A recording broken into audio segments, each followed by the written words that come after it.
아니, 이게 왜 내 통장 잔고가 없어? 꿈이겠지.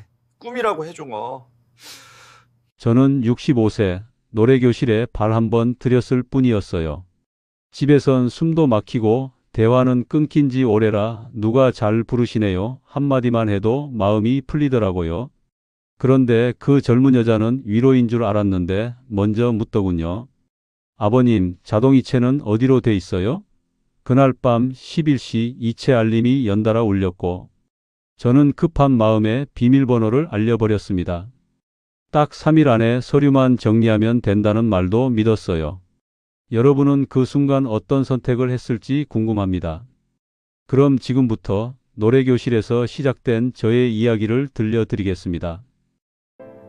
본문에 앞서 구독과 좋아요는 저희에게 큰 힘입니다. 안녕하세요. 저는 김진수, 올해 65입니다. 은퇴하고 나서 집에만 있게 되니까 아내 정희하고 자꾸 부딪혔어요. 정희는 63이었는데 저보다 말이 빨랐어요.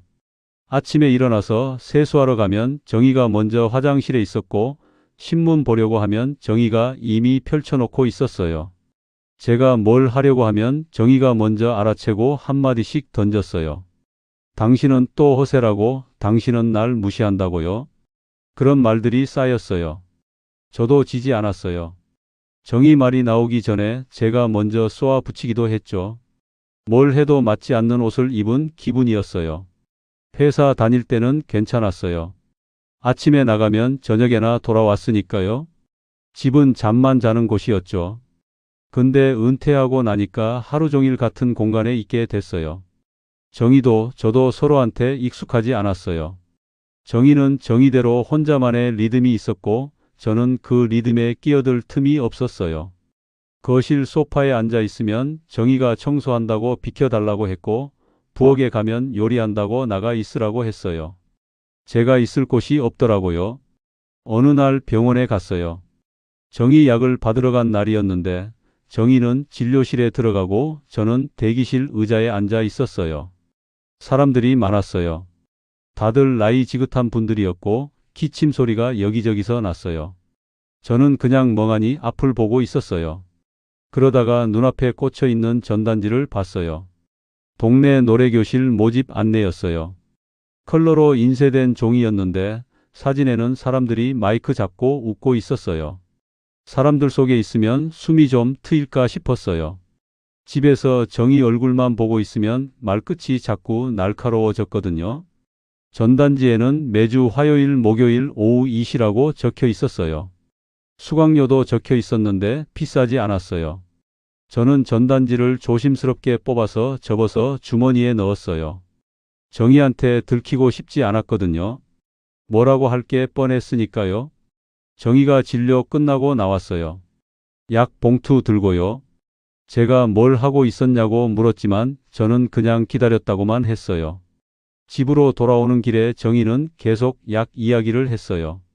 의사가 뭐라고 했는지, 다음에 언제 와야 하는지요. 저는 대충 듣는 척 했어요. 머릿속은 노래교실 생각뿐이었거든요. 그날 저녁에 정희한테 말했어요. 밥 먹고 설거지 끝나고 나서요. 노래교실 다니겠다고요. 정희는 리모컨 들고 TV 보다가 고개를 돌렸어요. 별로 관심 없는 표정이었어요. 알아서 하라고 했어요. 그 무뚝뚝한 대답이 괜히 서운했어요. 뭐라도 물어봐 주길 바랐나 봐요. 언제 가냐, 어디서 하냐, 그런 거라도요. 근데 정희는 다시 TV만 봤어요. 저는 더 이상 말하지 않았어요. 다음 날 아침 일찍 나갔어요. 전단지에 적힌 주소를 찾아서요. 동네 커뮤니티 센터 3층이었어요. 엘리베이터 타고 올라가니까 복도에서 노래소리가 들렸어요. 이미 수업 중인 다른 반이었죠. 저는 사무실 문을 두드렸어요. 젊은 직원이 나와서 등록 안내를 해줬어요. 신분증 보여주고 서류에 이름 적고 수강료 냈어요. 카드로 결제했는데 정희가 알까봐 잠깐 망설였지만 그냥 그셨어요. 제 돈이니까요. 첫 수업은 그 주 화요일이었어요.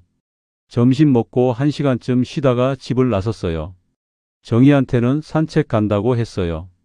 거짓말이 아니라 애매하게 말한 거였죠. 정희는 알았다고만 했어요. 관심 없어 보였어요. 커뮤니티 센터에 도착했을 때는 10분 정도 일찍 도착했어요. 교실 문이 열려 있었고 안에 이미 사람들이 몇 명 앉아 있었어요. 다들 나이 지긋한 분들이었고 여자분들이 훨씬 많았어요. 남자는 저 포함해서 셋 분이었죠. 저는 뒤쪽 자리에 앉았어요. 눈에 띄고 싶지 않았거든요. 강사는 젊은 여자분이었어요. 30 중반쯤 돼 보였고 머리를 한쪽으로 묶고 있었어요. 목소리가 밝았어요. 인사하면서 오늘은 발성 연습부터 한다고 했어요. 노래 부르는 게 아니라 소리 내는 연습이래요. 다들 따라 했어요. 아 하고 소리 내고 입모양 바꾸고 박수 치고요. 생각보다 쉬웠어요. 부담 없었죠. 쉬는 시간에 한 분이 제 옆에 앉았어요. 박소연이라고 자기소개를 했어요. 나중에 알고 보니 53이었어요. 저보다 12살 어렸죠. 그런데 그 나이가 별로 안 느껴졌어요. 소연 씨는 차분했고 말도 부드러웠어요.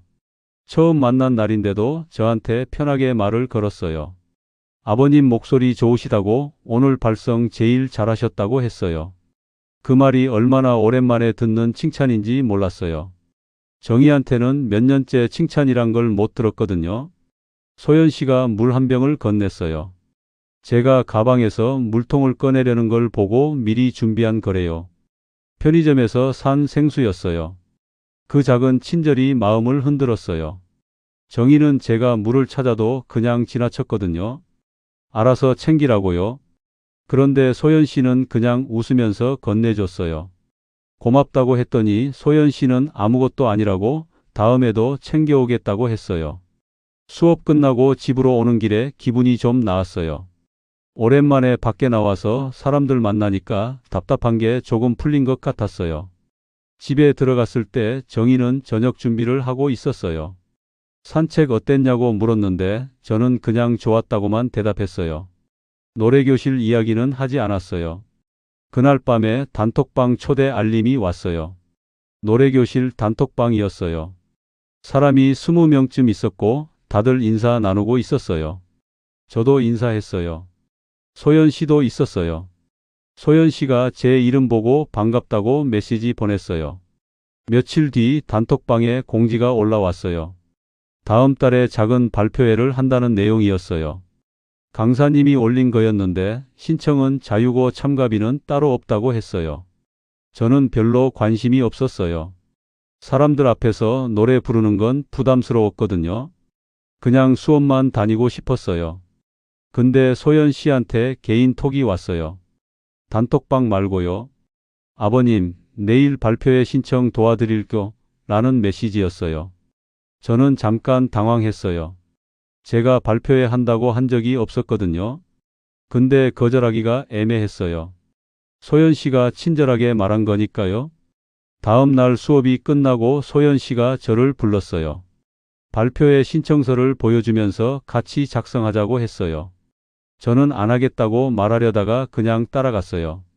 소연 씨가 웃으면서 괜찮다고 어렵지 않다고 했거든요. 다들 한다고 아버님도 한번 해보시라고 했어요. 신청서는 간단했어요. 이름 적는 칸이랑 곡 제목 적는 칸, 그리고 연락처 적는 칸이 있었어요. 소연 씨가 제 이름을 대신 적어줬어요. 곡은 나중에 정하면 된대요. 천천히 생각해 보시라고 했어요. 그런데 신청서 맨 아래에 작은 글씨가 있었어요. 연습비 및 대관비 자동이체 동의라는 체크 칸이었어요. 저는 그걸 보면서 잠깐 멈칫했어요. 자동이체요? 참가비 없다고 하지 않았나요? 소연 씨가 제 표정을 보더니 웃으면서 설명했어요. 참가비는 없는데 개인 연습하실 때 강사님 레슨이랑 음향 장비 쓸 때 비용이 조금 든대요. 근데 그것도 원하시는 분만 하는 거래요. 저는 고개를 끄덕였어요. 그럼 저는 안 해도 되냐고 물었더니 소연 씨가 일단 체크는 해두는 게 좋대요. 나중에 필요하면 쓰고 안 쓰면 안 빠져나간대요. 그렇게 말하니까 괜찮은 것 같았어요. 저는 체크하려고 펜을 들었어요. 그때 소연 씨가 말했어요. 제가 대신 눌러드릴까요? 라고요. 그 웃음이 너무 자연스러웠어요. 저는 그냥 펜을 내려놓고 소연 씨한테 맡겼어요. 소연 씨가 신청서에 체크하고 서명란에도 뭔가 적었어요. 빠르게요. 신청서를 제출하고 나오는데 소연 씨가 말했어요. 발표회 준비 재미있을 거래요. 다들 열심히 한대요. 저는 대충 대답했어요. 사실 별로 기대가 안 됐거든요. 집으로 돌아오는 버스 안에서 문득 생각이 들었어요. 자동이체 동의를 했는데 금액이 얼마인지 물어보지 않았다는 거요. 소연 씨도 말하지 않았고요. 그런데 그 생각은 금방 사라졌어요. 별일 아니겠지 하고요. 저는 그 순간 뭔가 이상하다는 생각이 스쳤지만 말로 꺼내지 못했어요. 발표회 신청을 하고 며칠 지나니까 소연 씨가 다시 연락을 했어요. 발표회 준비가 시작됐다면서 필요한 게 좀 있다고 했어요. 먼저 곡을 정해야 한대요. 저는 아직 정하지 못했다고 했어요. 소연 씨가 천천히 생각해 보시라고 했어요. 근데 곡을 정하면 반주 MR을 만들어야 한대요. 그게 돈이 든다고 했어요. MR이 뭔지 잘 몰랐어요. 소연 씨가 설명해 줬어요. 반주 음악 파일이래요. 노래방 기계에 있는 그런 거요. 근데 발표회용으로는 따로 만들어야 한대요. 키도 맞춰야 하고 템포도 조정해야 한대요. 전문 업체에 맡기면 된다고 했어요. 비용은 얼마냐고 물었더니 소연 씨가 말했어요. 한 곡에 8만 원 정도래요. 8만 원이요? 저는 좀 비싸다고 생각했어요. 근데 소연 씨가 말했어요. 다른 데는 더 비싸대요. 여기는 강사님이 아는 곳이라 할인받는 거래요. 그렇게 말하니까 괜찮은 것 같았어요. 소연 씨가 계좌번호를 보내줬어요. 제가 곡만 정하면 바로 신청할 수 있대요. 곡은 며칠 고민하다가 정했어요.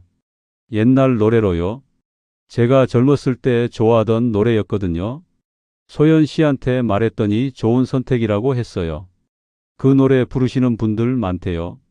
저는 그날 저녁에 돈을 보냈어요. 8만 원이요. 소연 씨가 확인했다고 메시지 보냈어요. 2주 정도 걸린대요. 그 뒤로 일주일쯤 지났을 때 소연 씨가 또 연락했어요. 이번에는 의상 이야기였어요. 발표회 때 입을 옷을 준비해야 한대요. 대여하는 곳이 있다고 했어요. 정장이나 한복 같은 거요. 저는 집에 있는 옷 입으면 안 되냐고 물었어요. 소연 씨가 말했어요. 물론 괜찮은데 무대에서는 조명을 받으니까 특별한 옷을 입는 게 좋대요. 사진도 찍는데요. 의상 대여 비용은 얼마냐고 물었더니 5만 원에서 7만 원 사이래요. 종류에 따라 다르대요. 저는 또 망설였어요. MR에 8만 원 쓰고 의상에 또 돈을 쓰는 게 부담스러웠거든요. 소연 씨가 제 마음을 알았는지 말했어요. 아버님, 1년에 한 번 있는 일이에요. 라고요. 그 말에 저는 설득됐어요. 맞아요. 1년에 한 번이니까요. 의상은 제일 저렴한 걸로 골랐어요. 검은색 정장이었어요. 5만 원이었죠. 소연 씨가 대여점 연락처를 줬어요. 제가 직접 전화해서 예약하라고요. 근데 제가 전화하려니까 어색했어요. 뭐라고 말해야 할지 몰랐거든요. 소연 씨한테 그렇게 말했더니 소연 씨가 대신 연락해 주겠다고 했어요. 편하게요. 그날 저녁에 소연 씨가 다 됐다고 메시지 보냈어요. 예약 완료됐고 입금만 하면 된대요. 또 계좌번호가 왔어요. 저는 또 송금했어요. 5만 원이요. 이번에는 정희 몰래 현금으로 뽑아서 ATM으로 입금했어요. 카드 쓰면 정희가 알까봐요. 그 무렵집에서 정희가 카드 내역을 봤어요. 정희는 매달 초에 카드 명세서를 확인하는 습관이 있었어요. 가계부에 적어 넣는 거죠. 어느 날 아침에 정희가 물었어요. 이게 뭐냐고요? 노래교실 수강료 말고 다른 결제 내역을 가리키면서요. MR 비용이었어요. 저는 취미 활동 비용이라고 대답했어요. 노래 준비하는데 필요한 거라고요. 정희는 8만 원이 뭐 하는 돈이냐고 물었어요. 저는 짜증이 났어요. 참견하지 말라고 했죠. 제 돈 쓰는 건데 왜 따지냐고요. 정희는 한숨을 쉬면서 알아서 하라고 했어요. 그런데 그 한숨 소리가 제 자존심을 건드렸어요. 저는 더 세게 밀어붙였어요. 내 돈 쓰는데 뭐가 문제냐고, 당신은 당신 돈 쓰지 않냐고요. 정희는 그 뒤로 아무 말도 안 했어요. 표정만 굳어 있었죠. 그날부터 집안 분위기가 차가워졌어요. 정희는 저한테 말을 아꼈어요. 밥상 차려주고 빨래 개켜주고 그런 건 똑같이 했는데 대화가 없었어요. 저도 먼저 말 걸지 않았어요. 노래교실 이야기는 더더욱 안 했죠. 소연 씨는 계속 제 편이었어요. 어느 날 수업 끝나고 근처 카페에서 커피를 마셨어요. 소연 씨가 사겠다고 했어요. 저는 괜찮다고 했는데 소연 씨가 고집을 부렸어요. 아버님한테 신세 많이 졌다면서요. 무슨 신세를 졌다는 건지 몰랐지만 그냥 얻어 마셨어요. 커피 마시면서 소연 씨가 요즘 뉴스 이야기를 꺼냈어요. 어르신들 대상 사기가 많이 늘었대요. 전화 사기도 있고 보이스피싱도 있고요. 무서운 세상이라고 조심해야 한다고 했죠. 저도 뉴스에서 본 적 있었어요. 경찰 사칭하는 사기라든가 손자 사칭하는 사기라든가요. 소연 씨가 말했어요. 제가 아버님 지켜드릴게요 라고요. 그 말이 저를 안심시켰어요. 소연 씨는 절 걱정해 주는 사람이라고 생각했거든요. 나이도 어리고 친절하고 저를 배려해 주니까요.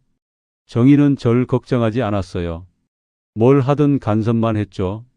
근데 소연 씨는 달랐어요. 며칠 뒤에 소연 씨가 또 연락했어요.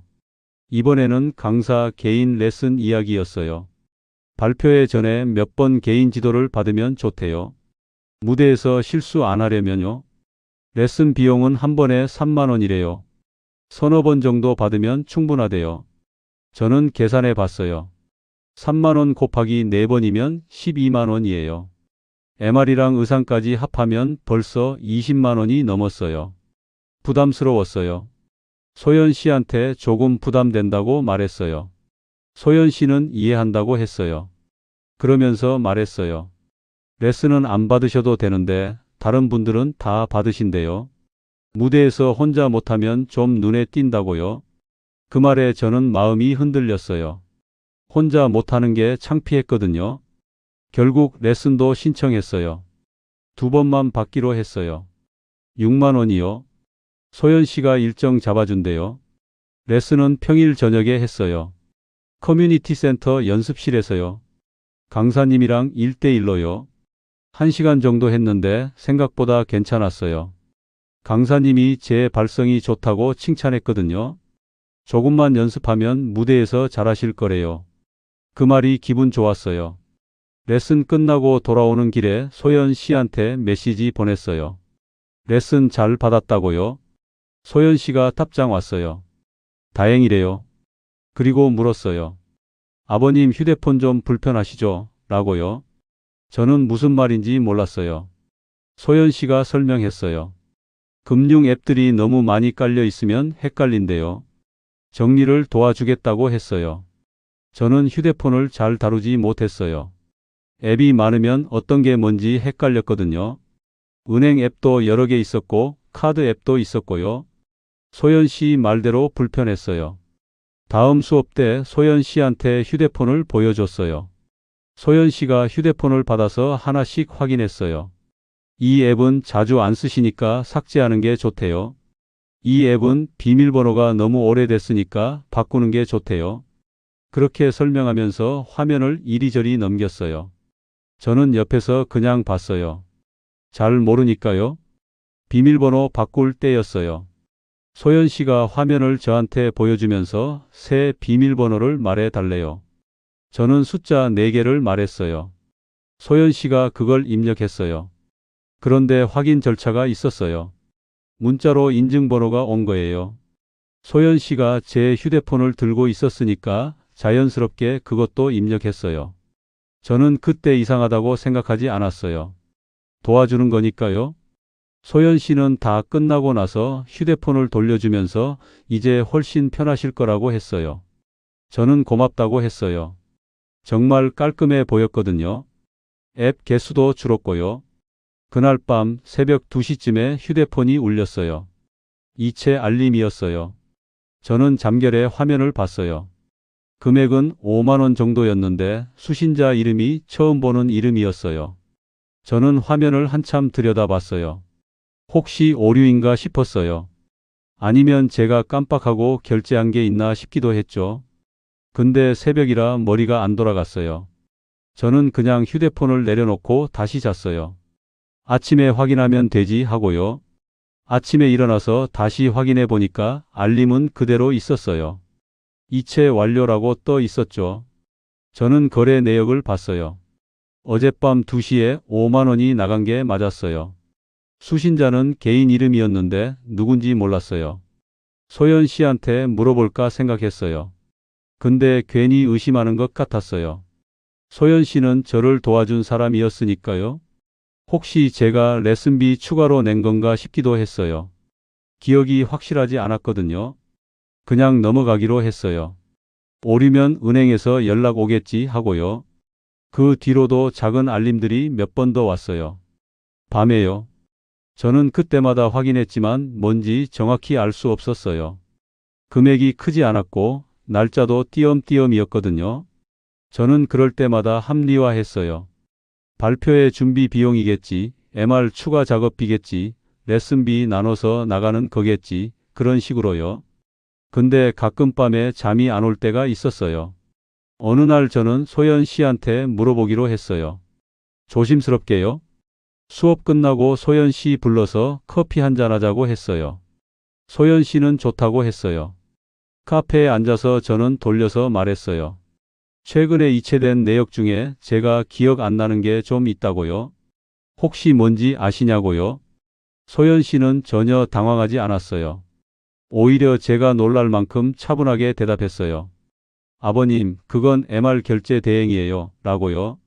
제가 의아한 표정을 짓자 소연 씨가 설명했어요. MR 업체가 계좌를 여러 개 쓴대요. 작업자마다 다른 계좌로 받는데요. 그래서 수신자 이름이 달라 보일 수 있대요. 그리고 소연 씨가 말했어요. 사실 자기가 먼저 카드로 결제해 놓고 나중에 받는 방식이래요. 저한테 부담 주기 싫어서 그랬대요. 그러면서 휴대폰을 꺼내서 영수증 캡처를 보여줬어요. 날짜랑 금액이 적혀 있었어요. 제가 의심한 금액이랑 비슷했죠. 저는 그걸 보고 안심했어요. 소연 씨가 거짓말할 리 없다고 생각했거든요. 오히려 제가 의심한 게 미안했어요. 소연 씨한테 사과했어요. 제가 헷갈렸다고 나이 들어서 그런가 보다고요. 소연 씨는 웃으면서 괜찮다고 했어요. 어르신들은 다 그러시래요. 금융 거래가 복잡해서 헷갈리실 수 있대요. 그런데 그날 이후로 대화가 자꾸 돈 이야기로 흘렀어요. 처음에는 위로처럼 들렸어요. 아버님 요즘 힘드시죠? 집에서도 스트레스 많으시죠? 이것저것 신경 쓸 게 많으시죠?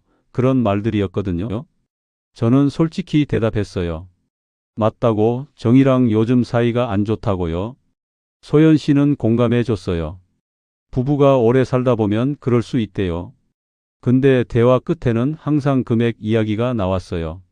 아버님 발표회 준비 때문에 부담 많으시죠? 한 번만 더 도와주시면 다 끝나요?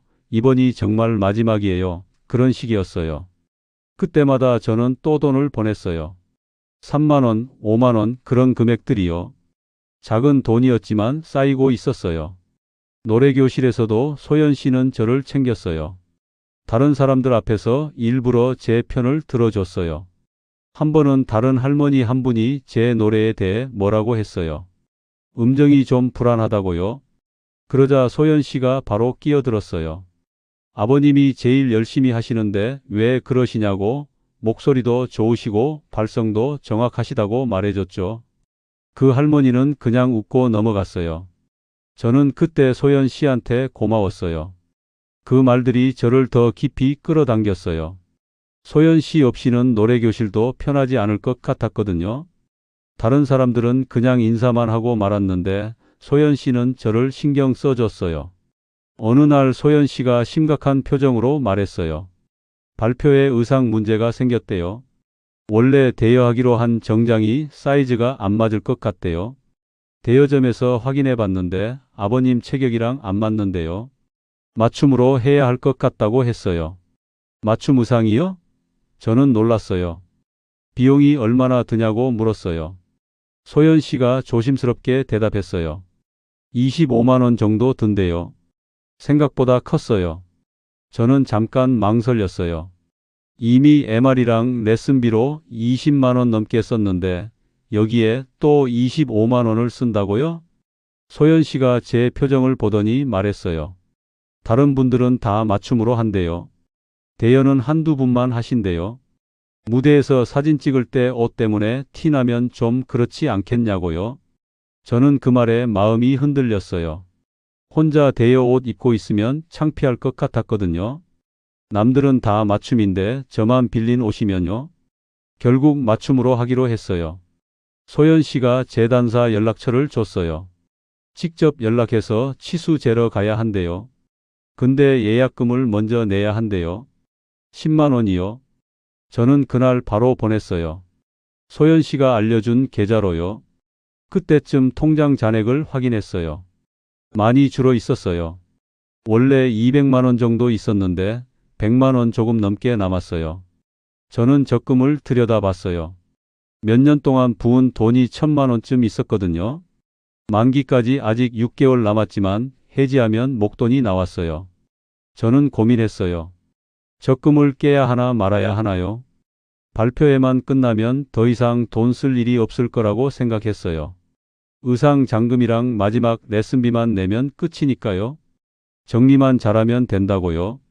소연 씨한테 말했어요. 적금 해지를 생각 중이라고요.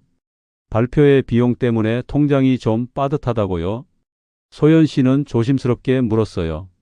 정말 괜찮으시냐고요? 중도 해지하면 이자 손해 보시는데요. 저는 괜찮다고 대답했어요.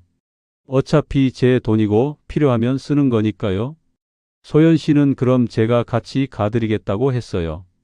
은행 업무 복잡하니까 도와드리겠다고요. 혼자 가시면 은행 직원 설명 듣기 어려우실 거래요. 저는 고맙다고 했어요. 사실 은행 가는 게 좀 부담스러웠거든요. 직원들이 이것저것 물어보면 대답하기 어려웠어요. 다음 날 소연 씨랑 같이 은행에 갔어요. 오전 11시쯤이었어요. 사람이 좀 있었어요. 번호표 뽑고 기다렸는데 소연 씨가 옆에 앉아서 계속 얘기해 줬어요. 긴장하지 말라고, 간단한 절차라고요. 제 차례가 됐어요. 창구에 앉았어요. 직원이 용건을 물었고 저는 적금 해지하러 왔다고 했어요. 직원이 통장 달라고 해서 건넸어요. 확인하더니 중도 해지 맞냐고 물었어요. 저는 맞다고 했어요. 직원이 이자 계산해서 보여줬어요. 만기까지 기다리시면 80만 원 더 받으신다고요. 저는 괜찮다고 했어요. 지금 필요하니까요. 직원이 해지 이유를 물었어요. 개인적인 용도라고 대답했어요. 직원은 더 이상 묻지 않고 서류를 내밀었어요. 중도 해지 동의서였어요. 저는 서류에 도장을 찍었어요. 소연 씨가 옆에서 지켜봤어요.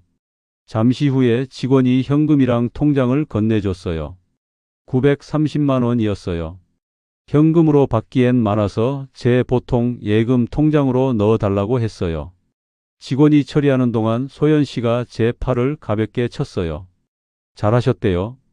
은행을 나오는데 소연 씨가 종이 한 장을 건넸어요. 은행에서 나눠주는 홍보 전단지인 줄 알았어요. 저는 무심코 받아서 주머니에 넣었어요. 소연 씨랑 커피 한 잔하고 헤어졌어요. 나중에 집에 와서 주머니를 비우다가 그 종이를 꺼냈어요. 펼쳐봤어요. 그건 은행 홍보 전단지가 아니었어요. 대출 상담 예약 안내 종이였어요. 제 이름이 이미 적혀 있었고 연락처도 적혀 있었어요. 소연 씨는 며칠 뒤에 다시 연락을 했어요. 발표회 준비가 거의 끝났는데 마지막으로 필요한 게 있다고 했어요. 무대 조명이랑 음향 장비를 업그레이드 해야 한대요. 원래 계획보다 참가자가 많아져서 장비를 더 좋은 걸로 바꿔야 한대요. 그 비용을 참가자들이 나눠서 내는 거래요. 인당 얼마냐고 물었더니 20만 원 정도래요. 저는 또 놀랐어요. 이미 많이 썼는데 또 20만 원이라고요? 소연 씨가 말했어요. 다들 내신대요. 안 내면 발표에 참가가 어려울 수도 있대요. 저는 고민했어요. 여기까지 왔는데 포기하기도 아깝고요. 그런데 소연 씨가 다른 이야기를 꺼냈어요. 아버님 명의로는 한도가 좀 낮을 수 있다면서 배우자 동의가 있으면 더 수월하다고 했어요. 무슨 말인지 처음엔 이해 못했어요. 소연 씨가 설명했어요. 금융 거래할 때 배우자 동의서가 있으면 한도가 높아진대요. 직접적으로 요구하지는 않았어요. 그냥 은근히 흘리는 말투였죠. 저는 정희한테 말을 못했어요. 이미 집안 분위기가 차갑게 식어 있었거든요. 정희는 제가 노래교실 다니는 것 자체를 못마땅해 했어요. 돈 쓰는 것도 자꾸 나가는 것도 다요. 카드 내역 볼 때마다 한숨 쉬는 소리가 들렸어요. 그 무렵 집에서 냉전이 폭발했어요. 작은 일이 계기였어요. 제가 설거지를 안 한 게 문제였는데 사실 설거지 자체가 문제는 아니었어요. 쌓인 게 많았던 거죠. 정희가 아침부터 나를 세웠어요. 당신은 집에 있으면서 아무것도 안 한다고요? 빨래도 안 개고 청소도 안 하고 설거지도 안 한다고요? 저도 참았던 말을 했어요. 제가 회사 다닐 때는 당신도 집안일 안 했잖아요. 나한테 다 맡겼잖아요. 아니, 그땐 당신이 돈을 벌었으니까 그랬다고 정의가 쏘아 붙였어요. 지금은 당신 돈 벌어요? 연금만 받으면서 왜 집안일도 안 해요? 그 말에 화가 났어요. 저도 목소리를 높였어요.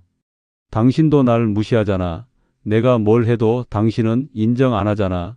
노래교실 다니는 것도 당신은 반대했잖아요.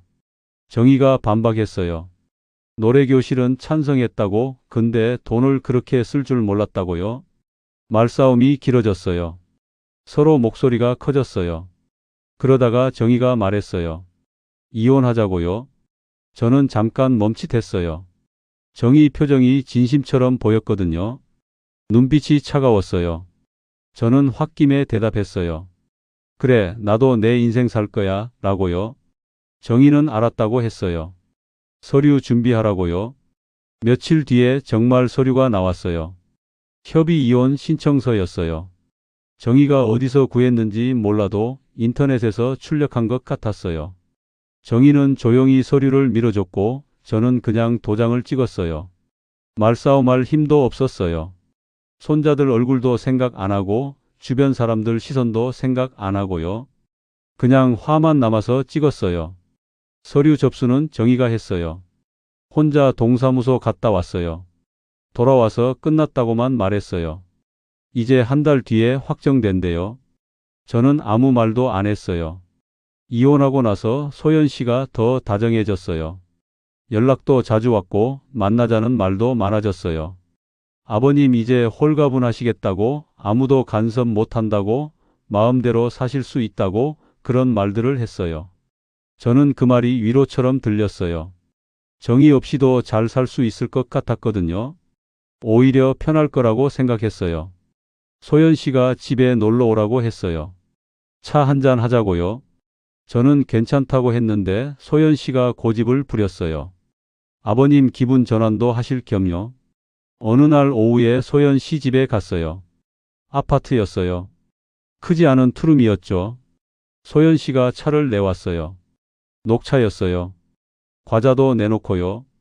저는 소파에 앉아서 차를 마셨어요. 소연 씨는 이것저것 물어봤어요. 요즘 어떻게 지내시냐고, 집에서 불편한 건 없냐고요. 저는 대충 대답했어요. 괜찮다고요. 잠시 후에 소연 씨가 화장실 간다고 했어요. 저는 소파에 앉아서 기다렸어요. 거실을 둘러봤어요. 깔끔했어요. 테이블 위에 소연 씨 가방이 있었어요. 가방 입구가 열려 있었고 안에 서류 뭉치가 보였어요. 저는 무심코 봤어요. 가방 안을 들여다본 건 아니고 그냥 눈에 띈 거예요. 그건 위임장이었어요. 서류 제목이 보였거든요. 동일한 양식이었는데 이름만 달랐어요. 서너 장 있었어요. 제 이름은 없었지만 양식 자체가 낯익었어요. 전에 소연 씨가 보여준 서류랑 비슷했거든요. 위임 내용도 비슷했고요. 저는 왜 위임장이 여러 장일까 생각했어요. 그것도 이름이 다른 거요. 혹시 소연 씨가 여러 사람 도와주는 건가요? 근데 이상했어요. 다 같은 양식이고 같은 내용인데 이름만 다르다니요. 저는 가방에서 눈을 떼고 창밖을 봤어요. 아무것도 안 본 척 했어요. 소연 씨가 화장실에서 나왔을 때 저는 그냥 차를 마시고 있었어요. 소연 씨는 아무것도 모르는 것 같았어요. 그날 집으로 돌아오면서 계속 그 위임장이 머릿속을 맴돌았어요.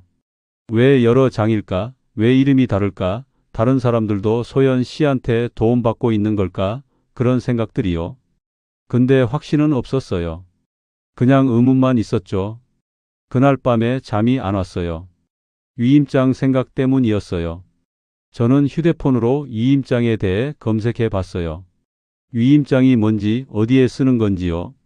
검색 결과를 보니까 금융거래나 법률 업무에 쓰인대요. 본인이 직접 못할 때 다른 사람한테 권한을 주는 거래요.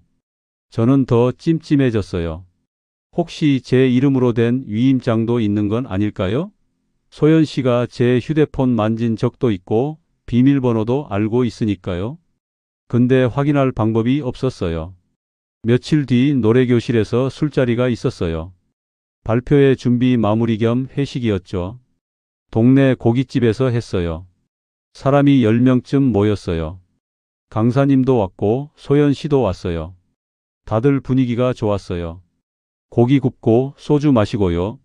술이 몇 순배 돌고 나서 강사님이 말이 많아졌어요. 얼굴이 빨개졌거든요. 강사님이 노래교실 이야기를 했어요. 전에 다니던 분들 이야기도 나왔어요. 그러다가 강사님이 소연 씨 쪽을 보면서 웃으면서 말했어요. 소연 씨? 전에 여기 다른 분이랑도 라고요. 그 말이 끝나기 전에 옆에 앉은 할머니가 강사님 팔을 쳤어요. 조용히 하라는 신호였죠. 강사님은 아 하면서 말을 멈췄어요. 분위기가 잠깐 어색해졌어요. 다들 눈치 보는 표정이었죠. 그러다가 다른 사람이 다른 이야기를 꺼냈고 분위기가 다시 풀렸어요. 저는 그 순간 목이 턱 막혔어요. 강사님이 무슨 말을 하려고 했던 걸까요? 소연 씨가 전에 다른 분이랑 뭘 했다는 걸까요? 저는 소연 씨를 봤어요. 소연 씨는 아무렇지 않게 고기를 먹고 있었어요. 표정 변화가 없었어요. 술자리가 끝나고 집으로 오는 길에 저는 계속 그 말을 생각했어요. 전에 다른 분이랑도 라는 말이요. 무슨 의미였을까요? 다음 날 저는 은행에 갔어요. 거래 내역을 자세히 확인하고 싶었어요. 혼자요. 소연 씨한테는 말하지 않았어요. 창구에 앉아서 거래 내역 출력해 달라고 했어요.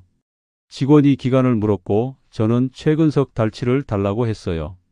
직원이 프린터 돌리는 소리가 났어요. 종이가 나왔을 때 생각보다 길었어요. 이체 내역이 많았거든요. 저는 은행 나와서 근처 카페로 갔어요. 구석자리에 앉아서 종이를 펼쳤어요. 내역을 하나씩 봤어요. 날짜별로 정리하면서요. 소연 씨한테 보낸 돈들이 있었어요. MR 비용, 의상 비용, 레슨비 그런 것들이요. 근데 이상한 게 있었어요. 같은 날 다른 계좌로도 돈이 나간 기록이 있었거든요. 수신자 이름이 달랐어요. 박소연이 아니라 다른 이름들이었어요. 처음 보는 이름들이었죠. 김모, 이모, 정모 이런 식으로 성만 나와 있었어요. 금액은 작았어요. 3만 원, 5만 원, 10만 원 그 정도였죠. 근데 횟수가 많았어요. 석 달 동안 20건이 넘었어요. 저는 퍼즐을 맞추듯이 내역을 정리했어요. 날짜별로 묻고 금액별로 나누고요. 메모장에 적으면서 계산했어요. 소연 씨 이름으로 간 돈이 60만 원쯤 됐고 다른 이름으로 분산된 돈이 40만 원쯤 됐어요. 합치면 100만 원이었죠. 거기에 제가 기억하는 현금 지출까지 합하면 150만 원이 넘었어요. 그 중에는 제가 전혀 기억 못하는 이체도 있었어요. 새벽 시간대에 나간 돈들이요. 제가 자고 있을 시간이었어요. 자동이체로 빠져나간 건가요? 근데 자동이체는 보통 낮에 처리되는 거 아닌가요? 결정타는 따로 있었어요. 정기이체 내역이었어요. 발표회 대관비라는 명목으로 매달 15만 원씩 빠져나간 기록이 있었어요. 석 달 동안요. 저는 그걸 보고 멈췄어요. 대관비를 매달 낸다고요? 발표회는 한 번인데요. 저는 수신처를 확인했어요. 노래교실 이름이 아니었어요. 전혀 다른 업체 이름이었어요. 문화기획사 같은 이름이었는데 처음 보는 곳이었어요. 저는 그 이름을 휴대폰으로 검색해 봤어요. 아무것도 안 나왔어요. 홈페이지도 없고 주소도 없고요. 실체가 없는 곳 같았어요.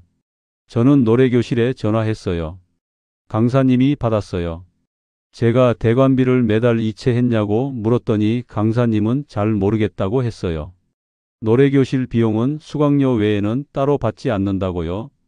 발표회 대관도 교실에서 일괄 처리한다고 개인한테 돈 받지 않는다고 했어요.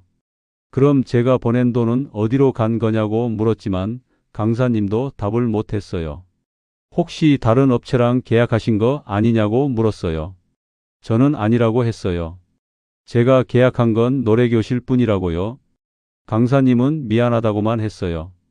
도와드릴 수가 없대요. 저는 다음 수업날 소연 씨를 찾으려고 교실에 갔어요. 평소보다 일찍 도착했어요. 소연 씨가 올 때까지 기다리려고요. 근데 소연 씨가 안 나왔어요. 수업 시작 시간이 지나도 안 왔어요. 저는 다른 사람들한테 물어봤어요. 소연 씨 못 봤냐고요? 다들 모른다고 했어요. 오늘 안 온다고요? 수업 끝나고 소연 씨한테 전화했어요. 연결이 안 됐어요. 꺼져 있다는 멘트가 나왔어요.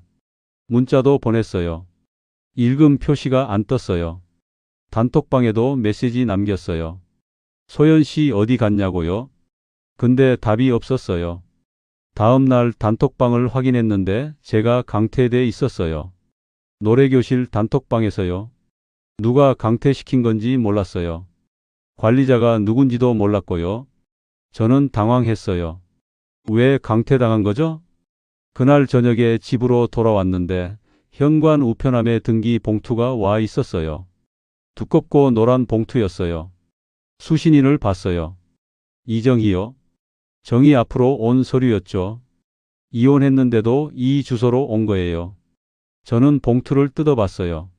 정희 거지만 확인은 해야 할 것 같았거든요. 안에 서류가 여러 장 있었어요. 법률 용어가 많아서 이해하기 어려웠어요. 근데 제목은 알아볼 수 있었어요. 연대보증 및 채무 관련 통지서였어요. 내용을 읽어봤어요. 정희 이름이 보증인으로 들어가 있었어요. 채무 금액도 적혀 있었는데 500만 원이었어요. 저는 이해가 안 됐어요. 정희가 뭘 보증했다는 거죠? 저는 서류를 자세히 봤어요. 채무자 이름이 나와 있었어요. 제 이름이었어요. 김진수요. 그리고 보증인이 이정희였고요. 언제 이런 계약을 한 거죠? 저는 기억이 안 났어요. 보증을 선 적이 없는데요. 정희도 모를 텐데요. 이혼했는데도 정희 이름이 왜 여기 있는 거죠? 저는 서류를 들고 정희한테 전화했어요. 정희는 차갑게 받았어요. 뭐냐고요? 제가 서류 이야기를 하자 정희는 한숨을 쉬었어요. 자기도 같은 서류 받았대요. 당신이 뭘 한 건지 모르겠지만 내 이름을 함부로 쓴 거 아니냐고 따졌어요. 저는 아무 말도 못했어요. 정희가 말했어요. 변호사 상담 받아야겠다고. 이거 큰일 났다고요. 그리고 전화를 끊었어요. 저는 멍하니 서류를 봤어요. 며칠 뒤에 저는 소연 씨 실명을 확인했어요. 노래교실 명단에 있는 이름이랑 제가 이체한 계좌 이름을 대조했거든요. 교실 사무실에 가서 물어봤어요. 박소연이라는 사람 연락처 알 수 있냐고요? 직원이 명단 확인해 줬어요. 근데 박소연이라는 이름은 없대요. 저는 사진을 보여줬어요. 제 휴대폰에 있는 소연 씨 사진이요. 같이 찍은 셀카였어요. 직원이 보더니 아 하고 말했어요. 이분이요? 이분은 이름이 다른데요? 직원이 명단을 가리켰어요. 다른 이름이 있었어요. 박소연이 아니었어요. 저는 그 이름을 휴대폰에 적었어요. 집에 와서 그 이름을 검색해 봤어요. 포털 사이트에 뉴스 기사가 나왔어요. 몇 년 전 기사였는데 노인 대상 금융 사기로 문제가 됐던 사람이었어요. 같은 이름이었어요. 사진도 있었는데 소연 씨랑 비슷하게 생겼어요. 확신은 없었지만 같은 사람 같았어요. 기사 내용을 읽었어요. 노래교실이나 종교 모임에 참석해서 노인들과 친해진 다음 금융 거래를 도와준다며 돈을 빼돌렸다는 내용이었어요. 여러 명한테 같은 수법을 썼대요. 피해 금액이 수천만 원이었고요. 저는 그제야 알았어요. 저는 며칠 동안 아무것도 못했어요. 집에만 있었어요. 밥도 제대로 안 먹었고 TV도 안 봤어요. 그냥 소파에 앉아서 천장만 봤어요. 머릿속이 하였어요. 생각이 정리가 안 됐거든요. 제가 무너진 이유를 생각해 봤어요. 젊은 여자 때문이 아니었어요. 소연 씨가 젊고 예쁘고 친절했던 건 맞지만 그게 전부는 아니었어요. 외로움 때문만도 아니었죠. 물론 외로웠어요. 정이랑 사이도 안 좋았고 집에서 할 일도 없었고요. 근데 그것만으로 설명이 안 됐어요. 경고는 계속 있었어요. 이상한 이체 알림이 새벽에 왔을 때, 정희가 카드 내역 보면서 물어봤을 때, 대출 상담 예약 종이를 받았을 때, 위임장 여러 장을 봤을 때, 강사님이 술자리에서 말실수했을 때요. 다 경고였어요. 근데 저는 그걸 다 무시했어요. 이체 알림은 오류라고 생각했고, 정희 말은 참견이라고 치부했고, 대출 상담 종이는 그냥 홍보물이라고 넘겼고, 위임장은 다른 사람 도와주는 거라고 합리화했고, 강사님 말은 그냥 술김이라고 무시했어요. 왜 그랬을까요? 체면 때문이었어요. 제가 틀렸다는 걸 인정하기 싫었거든요. 소연 씨를 의심하면 제가 바보 같으니까요. 제가 속았다는 걸 인정하면 자존심이 상하니까요. 그래서 계속 스스로를 납득시켰어요. 괜찮을 거야, 오해일 거야, 실수일 거야, 그렇게요. 돌이켜보면 저는 제 자존심을 지키려고 현실을 외면했던 거예요. 정의 말을 들으면 제가 지는 것 같았고, 의심하면 제가 소심한 사람 같았고, 확인하면 제가 무능한 사람 같았어요. 그래서 안 들었고, 안 의심했고, 안 확인했어요. 소연 씨가 저를 속인 건 맞아요. 근데 제가 속은 건 제 선택이었어요. 저는 의심할 기회가 여러 번 있었는데, 그때마다 선택을 잘못한 거예요. 편한 쪽을 택한 거죠. 불편한 진실보다 편한 거짓말을 믿은 거예요. 정희한테 다시 연락했어요. 만나자고 했어요. 정희는 뭐 하러 만나냐고 물었지만 결국 나왔어요. 동네 카페에서 만났어요. 조용한 곳이었어요. 평일 오후라 사람이 별로 없었죠. 정희는 말이 없었어요. 저를 보는 표정이 차가웠어요. 저도 한동안 말을 못 꺼냈어요. 뭐라고 시작해야 할지 몰랐거든요. 커피만 마셨어요. 식어가는 아메리카노요. 저는 사과했어요. 제가 잘못했다고요. 정희는 그냥 들었어요. 반응이 없었죠. 고개도 안 끄덕였어요. 저는 계속 말했어요. 제가 어떻게 속았는지, 돈이 얼마나 나갔는지, 정희 이름이 어떻게 엮였는지요. 다 말했어요. 숨기지 않고요. 정희는 끝까지 듣고 나서 한마디만 했어요. 당신 돈보다 무서운 건 자존심이야 라고요. 목소리가 낮았어요. 화난 것 같지도 않았어요. 그냥 담담했어요. 정희는 이미 알고 있었던 것 같았어요. 제가 왜 이렇게 됐는지요. 정희는 그 뒤로 말을 아꼈어요. 화를 내거나 따지지 않았어요. 다만 현실적으로 정리하자고 했어요. 연대 보증 문제는 변호사 상담을 받아야 한다고, 남은 돈은 더 잃기 전에 정리하자고, 경찰에 신고는 했냐고요. 정희 말투는 차가웠지만 틀린 말은 하나도 없었어요. 저는 남은 돈을 지키기 위해 생활을 줄였어요. 외식도 안 하고 필요 없는 지출도 끊었어요. 커피도 집에서 타 먹고 버스도 안 타고 걸어 다녔어요. 노래교실도 그만뒀어요. 거기 가면 소연 씨 생각이 나서 견딜 수 없었거든요. 사람들 만나는 것도 피했어요. 부끄러웠으니까요. 경찰에 신고는 했어요. 정희가 같이 가주겠다고 해서 같이 갔어요. 경찰관이 진술서 쓰라고 했어요. 처음부터 끝까지 다 적었어요. 소연 씨 만난 것부터 돈 보낸 것까지요. 경찰관이 물었어요. 증거가 있냐고요? 저는 거래 내역이랑 문자 내역을 보여줬어요. 경찰관이 확인하더니 조사하겠다고 했어요. 근데 시간이 걸릴 거래요. 정희와는 다시 같이 살지 않았어요. 이혼 서류는 이미 접수됐고 정희도 원복할 생각이 없어 보였어요. 제가 다시 같이 살자고 말하지도 않았어요. 그럴 자격이 없다고 생각했거든요. 가끔 통화는 했어요. 주로 서류 처리 문제 때문이었죠. 변호사 상담 결과라든가 경찰 조사 진행 상황이라든가요.